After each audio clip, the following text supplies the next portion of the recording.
শেষ কবে খালি পায়ে মাটিতে কিংবা সবুজ ঘাসে হেঁটেছেন মনে পড়ে? জন্মগতভাবে মাটির সাথে আমাদের সম্পর্ক, মাটি থেকে আমাদের সৃষ্টি, মৃত্যুর পরে মাটিই হবে আমাদের ঠিকানা। কিন্তু বর্তমান সময়ে, ইট পাথরের এই সময়ে আমরা যতই উন্নত হচ্ছি ততই মাটির সাথে আমাদের দূরত্ব বাড়ছে। কিন্তু মাটিতে হাঁটা কি খুব জরুরি? চলুন জানি।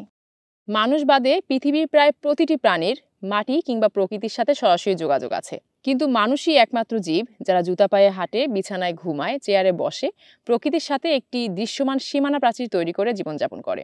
প্রকৃতির সঙ্গে মানুষের এই সম্পর্কহীনতাই মানুষকে অসুখী করে তুলছে।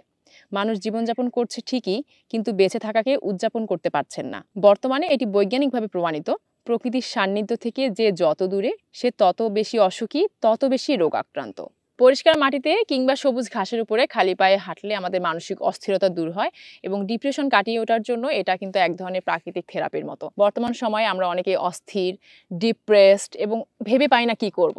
কিন্তু মাটি থেকে আমরা অনেক দূরে। আমরা যদি একটু সময় বের করে সবুজ ঘাসের উপরে কিংবা মাটিতে গিয়ে একটু খালি পায়ে হাঁটি, তখন দেখবেন মানসিক একটা প্রশান্তি কাজ করছে এবং ভিতর থেকে একটা সতেজতা বের হয়ে আসে। তাই চেষ্টা করবেন সময় পেলেই মাঠে গিয়ে একটু সবুজ ঘাসের উপরে খালি পায়ে হাঁটতে, মাটির সংস্পর্শে আসতে।